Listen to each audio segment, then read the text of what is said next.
Hi there, folks. Welcome to the program. This, of course, is Stinchfield, the podcast. If you're a parent out there, you got to be asking yourself, should I be giving my kids these vaccines? By some counts, depending on what state you live in, you could be giving your child, I saw this yesterday, up to 92 different vaccinations. I think right now the standard schedule is like 70 plus. When I was a kid, I don't know, it was like 10, maybe 10. So things have really changed on that front. Now, I'm going to show you today a series of charts that Robert F. Kennedy Jr. had revealed. That to me, when you look at the charts, the common sense says the vaccines played no role in doing away with these infectious diseases like polio, measles, the flu, other things like that. No role. And these charts are eye-opening, yet the mainstream media refuses to show them to you. We're going to show them to you because if you just look at the numbers, you're going to see you don't need to be a doctor to say, hey, the vaccines had no effect. So we're going to talk about that and then some other news surrounding these vaccinations to help you make an informed decision as you move forward with your children and what you should be doing with them and what doctors are recommending to you. Because honestly, what doctors recommend isn't always the right thing, as we saw that during COVID, sadly. All right, with that, the podcast today is brought to you by the Wellness Company.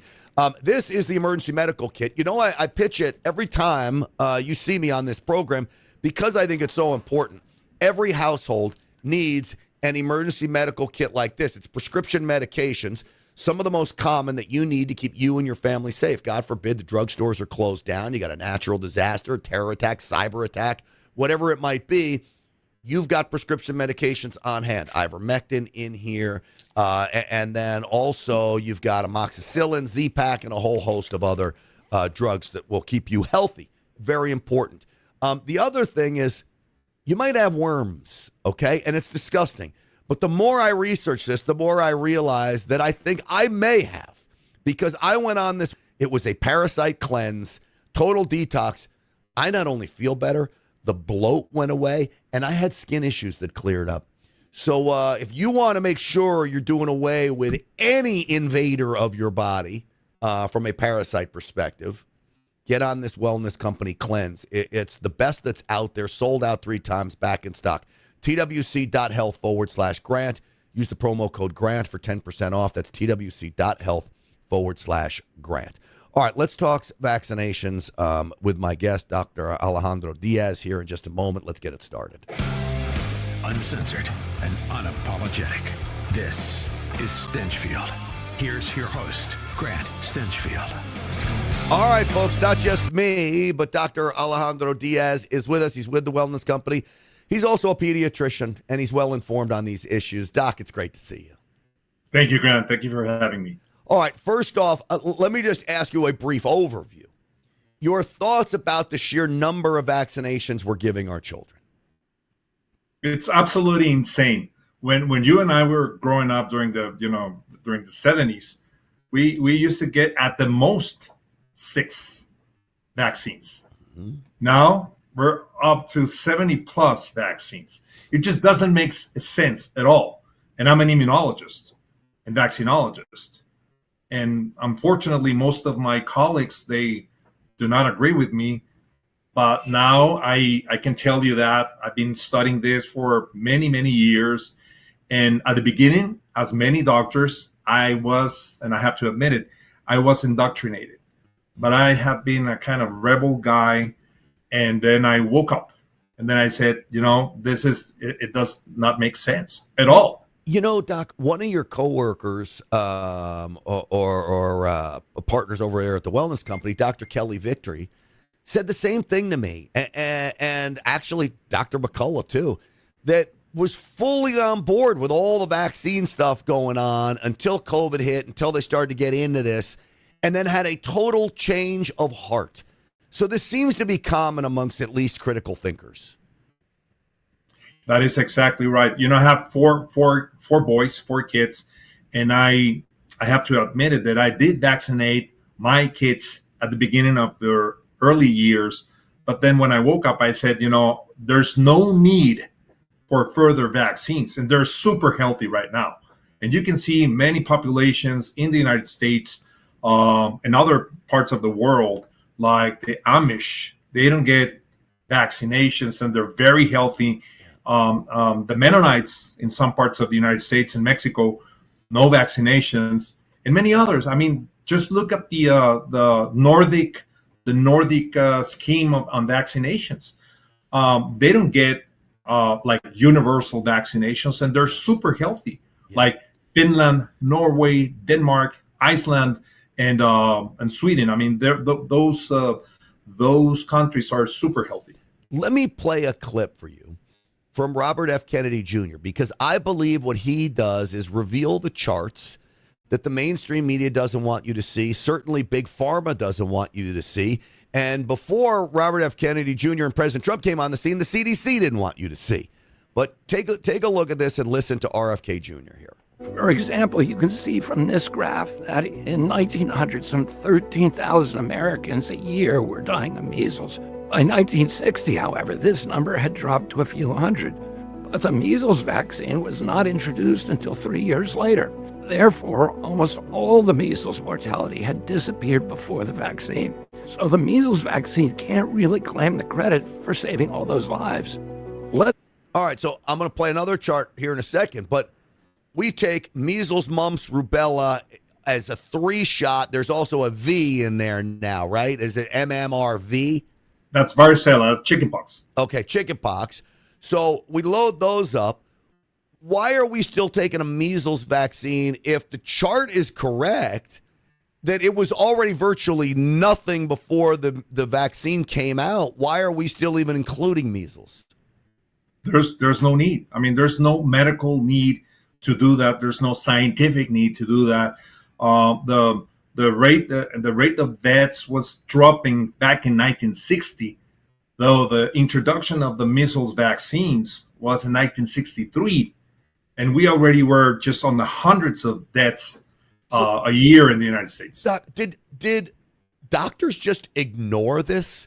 Did the CDC cover this up? I mean, people weren't looking at the data. I mean, it seems pretty clear. I wouldn't think the chart would lie. Doctors worldwide didn't ignore this. They were just indoctrinated. Unfortunately, that's the case. And there have been indoctrinated since day one of medical school. Everywhere in the world, not only in the United States, everywhere you go. Wow. I've been traveling the world, Grant, all over the world. And I gave conferences in more than 30 countries. And I talk to my colleagues everywhere in the world, 5 continents. It's exactly the same. It's an indoctrination. It's mass formation. All right, let's go to the next one. I think it's whooping cough is what he does, pertussis. Let's look at pertussis, also known as whooping cough. Again, we see the biggest drop in pertussis deaths occurred before the introduction of the pertussis vaccine. The same is true for influenza. Massive flu mortalities had already disappeared by the 1960s, but the vaccine was not widely disseminated until the 1980s. So once again, the vaccine cannot claim the credit. And look how... All right, before I get into this, I'm going to play a little devil's advocate. So he's talking about deaths from these things. But what about just stopping it? Like, you don't come down with the measles. And I remember, I think I played a clip from the Brady Bunch where kids were looking forward to getting the measles. Like, nobody was thinking they were dying from the measles, and all of a sudden now you watch the news today, if there's a measles outbreak, they tell you like it's going to be the end of the world.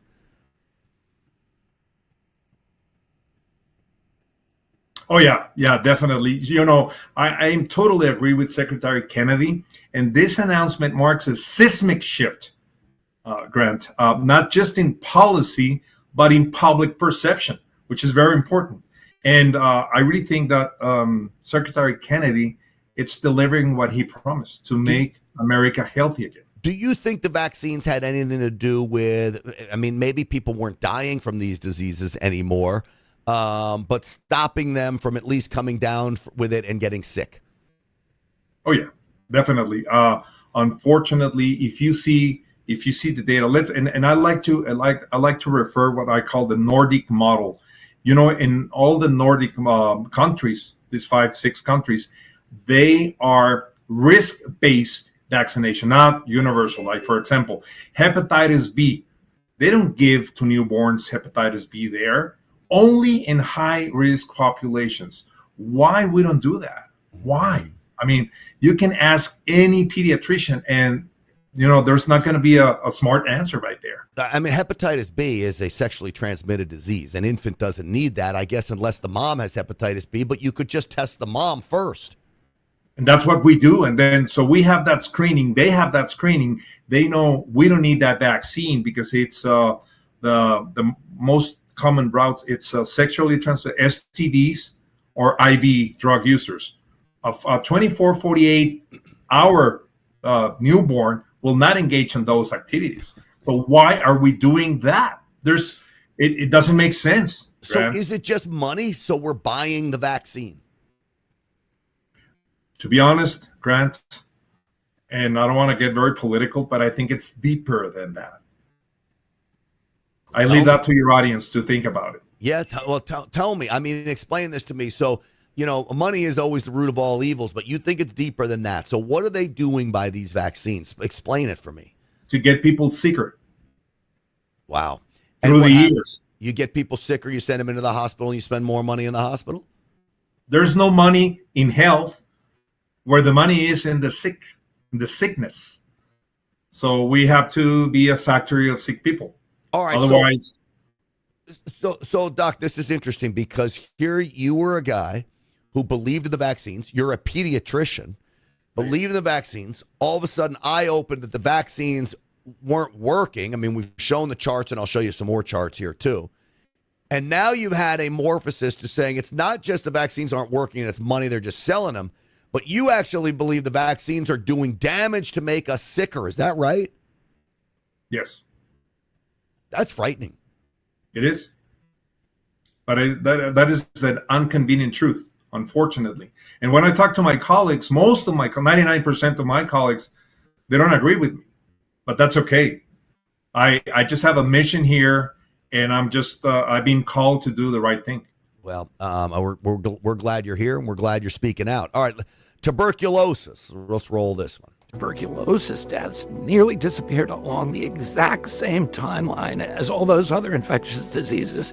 Even though there was no mass vaccination for TB in the United States, the mortalities disappeared without any help from a vaccine. Likewise, there was never a scurvy vaccine, but scurvy deaths also disappeared along the exact same timeline. The same is true for scarlet fever, which I had as a boy. Deaths from scarlet fever disappeared in lockstep alongside the drops in deaths from all those other contagions. All right, except that last one, scarlet fever. Almost all the other charts, it looked like as we moved into the 1960s, all of these things started disappearing. So it looks like what happened in the 1960s, we had a massive shift in probably better healthcare in some situations, but chlorination of water. Our sanitary system was way better. I think we were just drinking cleaner water. Seems to be one of the pieces of evidence of why these diseases started to go away. Is that true, Doc? That is exactly right. That's exactly what happened. But unfortunately, they were pushing the vaccines massively all over until we went from 6 vaccines when you and I were growing up in the 70s to 70 plus vaccines right now. And tuberculosis it's a different phenomena, and I have a lot of experience with tuberculosis because, as you know, Grant, I was a panel physician for different countries looking for immigration, medical immigration, and screening for immigrants. There are 1 million immigrants coming legally each year to the United States, and all of them they have to be screened on medical issues and so on and so forth. The main focus of that legal migration screen is tuberculosis. So I learned a lot about that disease, and what happened after the pandemic, the weakening of the immune system, we're starting to see this rise of all other communicable diseases, including tuberculosis. There has been some focus of epidemics in some places of the United States and all over the world because our immune system got weakened because of the COVID shots. So I know there's a guy, I just bought a car, and the car salesman was telling me that he was a conservative, but I don't really think he was because he was telling me certain things and I overheard him in conversations, and I don't think he was he started talking about vaccines. I could tell he was a big pro on vaccines, and he was talking to one of the service guys, and I'm standing there listening to him. And he says measles, and he says, well, because of a lot of Texans and their religious beliefs, they don't get vaccines. Now we have a measles outbreak in Texas, and he was specifically talking along the border. I know you're in El Paso now. And I said, I'm not sure that's right. I said, I think there may be a measles outbreak because we have a massive flood of illegal immigration where people coming across the border may have had measles. I don't think it had anything to do with Texans and their religious beliefs. Is there any validity to my argument? 100%. On and adding to that, the weakening of the immune system after the toxic injectable products, so-called vaccines. You know, people don't understand, and many of my colleagues, unfortunately, they don't understand that massive vaccination worldwide, specifically here in the United States, has severely weakened the immune system.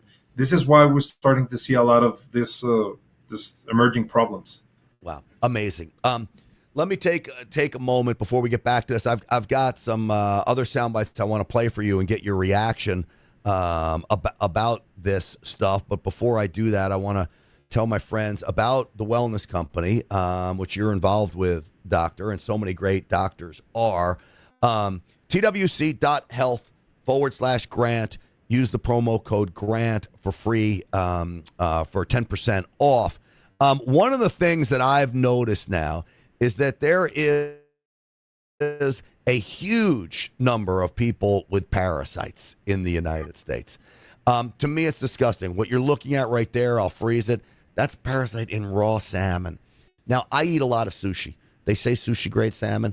I don't know. I believe this, the amount of sushi that I eat could have been putting me at risk. So I went on a parasite cleanse, and I could not be happier. I actually feel better. I feel like I have more energy. I've lost some of my bloat, and I think that was clearly a side effect of parasites. So what do? You just go to the wellness company, twc.health/grant, okay? Use the promo code GRANT, sign up, get one of these ivermectin and mebendazole cleanse. It is the leader, the industry leader, this is, in parasite cleanses. It's a total detox, okay? Ivermectin and mebendazole, sold out 3 times. You fill out a form, as you see on your screen there. A doctor will call you back, get it sent to you. You are not going to regret this if you do it. So very important. twc.health/grant. And I will say this. We're talking about the vaccine. The wellness company, and I just heard Nicole Shanahan talk about this. This was RFK Jr.'s vice presidential running mate. The wellness company has a spike detox protocol to get this spike protein out of your system. If you want it out of your system, go to twc.health/grant. Get the spike detox, okay? twc.health/grant. Use the promo code GRANT for 10% off. All right, we're talking with pediatrician Dr. Alejandro Diaz. He just happens to be in Texas with me, though quite a ways. He's in El Paso, and I'm in Dallas. Dr. Diaz, I wanted you to listen to a soundbite. This is Nicholas Holscher. He works very closely with Dr. McCullough. And this is him talking about the 72-dose vaccine protocol. Take a listen. The CDC is actually being sued for operating an illegal and unconstitutional 72-dose hypervaccination schedule. All 72 of these doses from birth to age 18, not one has been tested in combination. And particularly the cumulative safety of 72 doses was never studied. So it's literally just experimental at this point. Nobody knows what's going to happen with all of these doses. And that's exactly why they're being sued, to kind of dismantle this dangerous program. And so this is huge. This whole vaccine. All right, Doc, you just said something very important, because as I've talked to you and Dr. McCullough and Dr. Victory and Dr. Thorpe, a common theme seems to be a real problem with the sheer numbers of vaccines being issued at one time, that the system gets overloaded.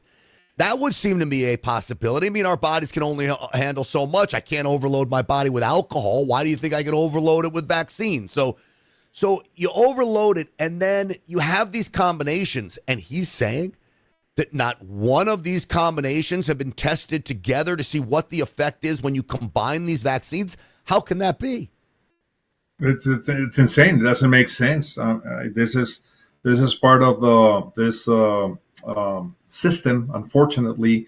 And what we really need is basic, science-based projects like double-blind, placebo-controlled trials on each vaccines, on each combination of vaccines, and then we can bring it up to the market. But before that, it's just like a Russian roulette, unfortunately. So, look, if you've got 72 vaccines, every combination of that, I played a lotto, the Powerball when it comes. I mean, that you have literally millions of combinations. You couldn't test every combination. Is there a standard of the combinations, how they're administered, where you could take MMRV? Has MMRV not been tested to see what it's like given together as a 4-dose?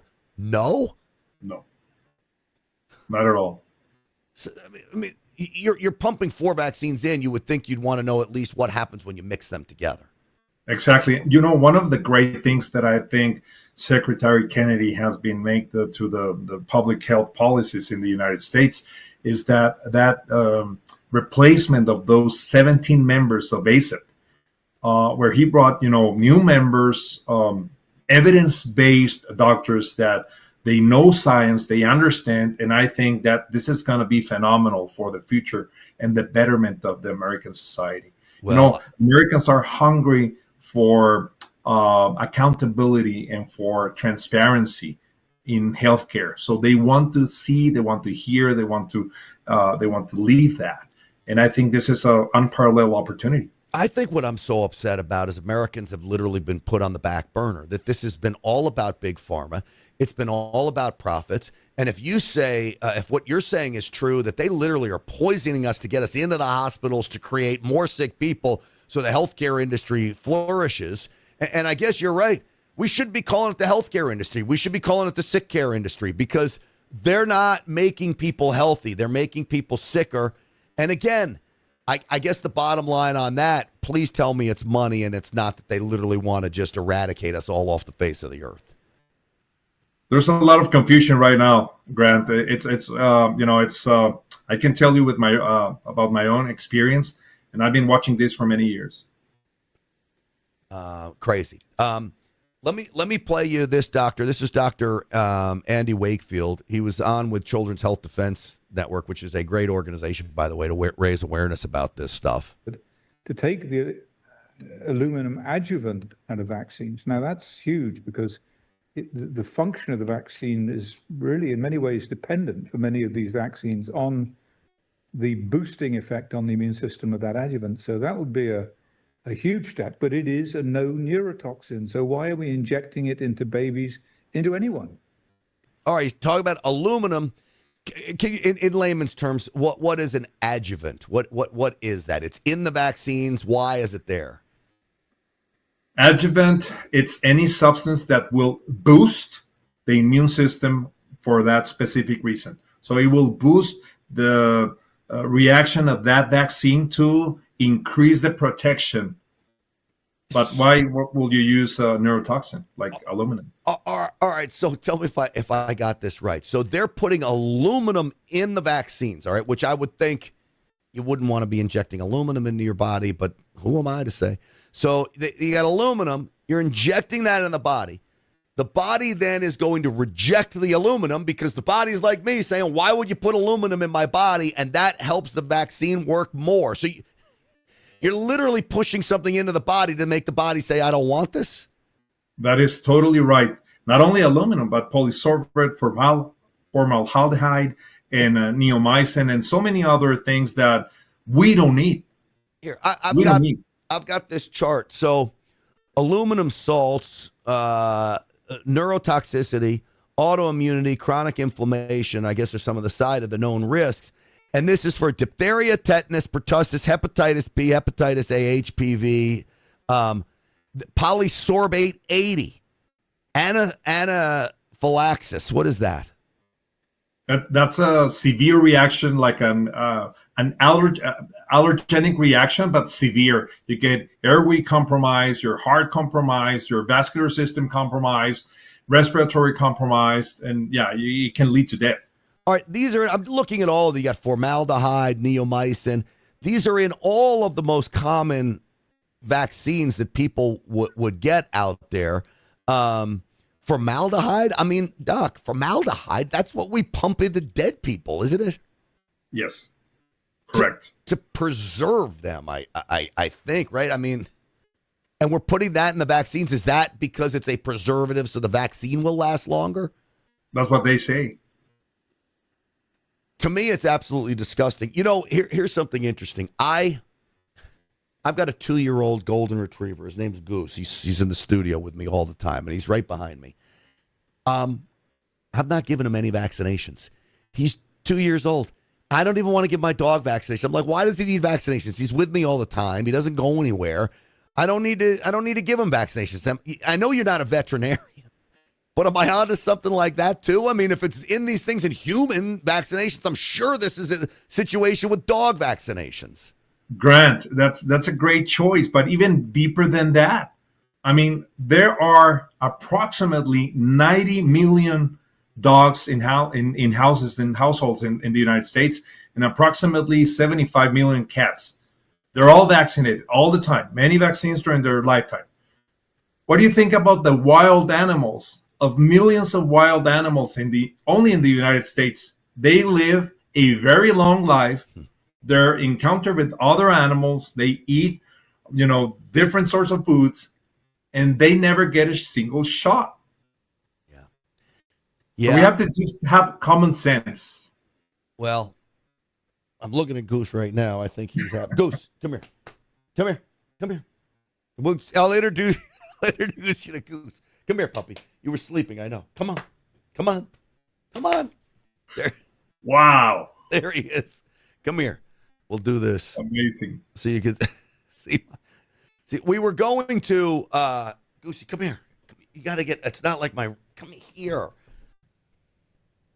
There he. Well, I don't know why the shot's not great. I don't have somebody working the camera. Beautiful dog. But that's Goose, the golden retriever. He is the golden goose, and he is unvaxxed, that little puppy right there, aren't you? And I woke you up. I'm sorry. And he looks very healthy. And he looks very healthy. And he's super healthy. I woke him up from a nap, and he's not happy with me.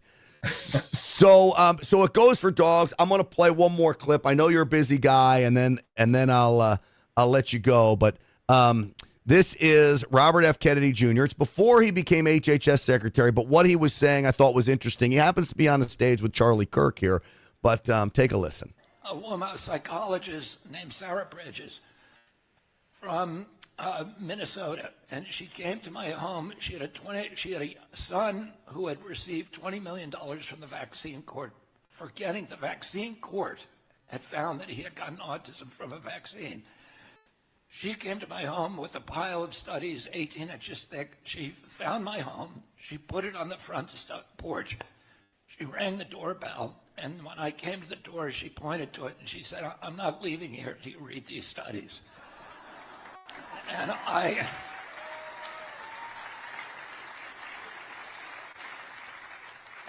I'm accustomed to reading science. That's what I do for a living. If you want to all the lawsuits that I brought have involved scientific controversies, and all of them involve a process of reading the science critically and then cross-examining proponents of that science, direct examining people who are differing with it. And I read this before I got 6 inches down in this pile. I was reading the abstracts. I was just dumbstruck by the giant delta between what the public agencies were saying about vaccine safety and what the actual science was saying. And I saw somebody was lying. So I played that clip, Doc, to bring this podcast full circle. There is a delta, a great divide between what the public agencies say. Now it's differing with RFK Jr. at the helm, but what we've been told for so long, there is this talk of autism. I will tell you, for the longest time, I was not a believer that vaccines cause autism. I would have made arguments that it wasn't true, but I wasn't privy to many of the studies that were held hidden from us for a long time. I now do believe there is a connection. Do you, Doc? I think it's a huge connection with vaccines. Let me ask you something. Grant, you grew up, you were to elementary and junior high during the 70s and 80s, right? Just like me. Do you remember any of your classmates with autism? I don't. I honestly Me neither. don't. Me neither. You ask any average kid right now, and they can tell you by name. Yeah. It just didn't seem to be as prevalent as it is today. Now, we've had a lot of factors to play devil's advocate. We've had a lot of factors. Our kids are overloaded with sugar. We've got all kinds of preservatives in food. The food today we're eating is just disgusting, really. And I think it was cleaner in the 70s when we were kids. But with that said, I don't discount the role the vaccines are playing, and I think it gets back to what we were saying about the sheer number of vaccines that are being pumped into us at one time. I believe it's the combination of these vaccines that are really causing the problems. Definitely. It's what we call multifactorial. So those things play a role, but definitely vaccines are playing a huge role. Well, Dr. Alejandro Diaz, where can people find you online? So they can find me on my X account, Alejandro Diaz MD, and they can subscribe to my Substack, Biopolitics with the K. All right, Biopolitics with a K. Dr. Diaz, it is so great to see you. As always, I love our discussions always, and appreciate you coming on. Thank you. Thank you, Grant. Thank you so much. Absolutely. All right, folks, that is going to do it for us. And again, I hope these conversations are helpful to you because there's so much, what's the phrase that the left has used? Misinformation, disinformation. You want to talk about misinformation and disinformation coming from those on the left about vaccines and the risks. I was asking Dr. McCullough about the shingles vaccine. And hey, I'm 56 years old. My doctor's telling me you got to get the shingles vaccine. He tells me you have a greater risk of a side effect than I do of dying from shingles. Nobody dies from shingles. Will I go through some pain? Maybe. Can you handle the pain, or would you rather have one of these brutal side effects from the vaccine? I said, you know what? In the end, I'll handle the pain from the shingles, and I hope I get through it rather than run the risk of some of these crazy side effects. But again, these aren't things that your doctors are telling you at home. So we'll keep finding out the real truth for you. That I promise you. Hey, folks, if you're watching, please subscribe to the channel. So important so we can keep these conversations going. Copy the link, share it everywhere you can. Every Tuesday, we do a medical podcast. We focus a lot on vaccines, but we do a lot of Make America Healthy Again content as well. So tune in if you really like the medical stuff. Every Tuesday at noon Eastern time, right here is where you can find that. And then we're here every other day, same time, too, doing our normal political stuff. Again, we'll see you on the Real America's Voice show tonight, okay, 7 p.m. Eastern time. Pete Hegseth making the military healthy again. We're going to talk about that and his new standards for them. And again, subscribe to the channel, like the channel. Stinchfield's Army rolls because of all of you. I'm grateful to you. Thanks for watching, everybody. We'll see you soon.